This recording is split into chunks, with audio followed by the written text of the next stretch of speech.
The following BLTV program is brought to you by O'Flaherty Law. Please enjoy.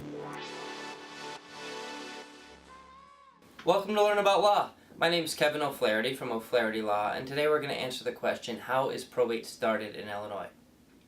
So the first thing you need to do if you're trying to open a probate case is locate the will, if there is a will.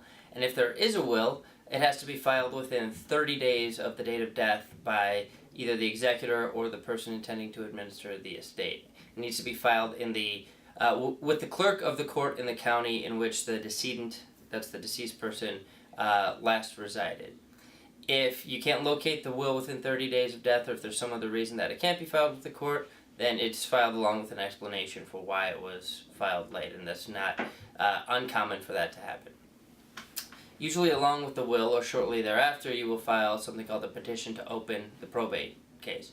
And this is often combined with a petition for letters of office. They can be two separate documents, they're usually the same one. And I'll explain what each portion of this petition is. So a petition to open probate basically is a request that a probate case be opened, and it contains information about the decedent, the circumstances of the decedent's death, the existence and circumstances around the will, any assets the decedent had, and any known heirs or beneficiaries of the decedent. The petition for letters of office, which again can be the same document, is a request that when the probate estate is opened, the petitioner be named as the executor or administrator of the estate. The executor is the person responsible for the estate if there is a will and that person was named in the will. If there is no will or the person that's going to manage the estate wasn't named, they're called an administrator. So we'll just for our purposes call them an executor, but for most intents and purposes they're the same. So the petition for letters of office requests that this person be, that a document called letters of office be issued, and this is an order that gives the executor the power to go about collecting the assets of the deceased person and acting basically for the estate and then distributing those assets to creditors and heirs. So the letters of office is like the badge of the executor that gives them the legal authority to do all the things that an executor has to do. So the petition for letters of office requests that this order be entered when the probate estate is opened. Along with the petition for the opening of the probate estate and letters of office, usually an oath and bond of a representative will be filed. The oath of the representative is basically to act in the best interest of the creditors and heirs of the estate and use their best efforts to manage the estate without doing any self-dealing. They're not acting in their own best interest, they're acting in the best interest of the people who stand to benefit from the estate.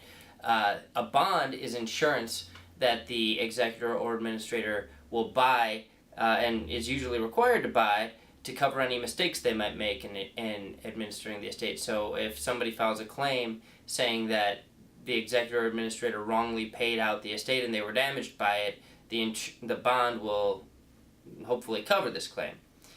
An affidavit of heirship is a document that says, it's an affidavit signed by the potential executor or administrator saying that to the best of my knowledge, here's who the beneficiaries or heirs of the estate are.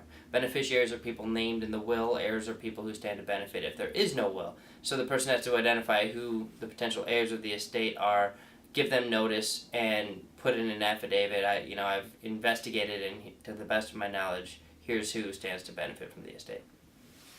So once all these documents are filed, and there's some other ancillary documents that need to be filed along with these documents, the next thing that will happen is there will be a hearing at which the court will decide whether the person who was named in the petition to be the executor or administrator will actually be named executor or administrator, and the end result of that hearing, if there's no objections, is for the probate estate to be opened, the will admitted into probate, and the letters of office to be issued in the name of the petitioner.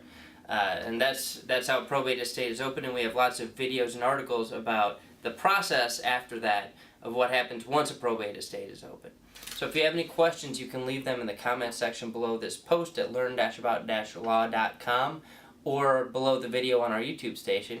If you found this helpful and you'd like to be notified of the topics that we post in our future videos, we post about daily an article and a video, you can subscribe to us on YouTube, iTunes, and SoundCloud.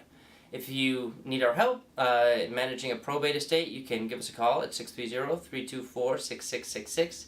That's 630-324-6666. We offer free consultations in nearly every area of law, and we have offices all around Chicagoland for your convenience. Thank you so much for watching and listening. Thanks so much for watching our video. If you have any questions, feel free to comment below. Click the subscribe button for new videos every week, and download and review us on iTunes. Visit learn-about-law.com for other legal-related articles and videos. Visit our business podcast and video blog, seizeyourbusiness.com, and visit Making Real Estate Fun for real estate videos and podcasts.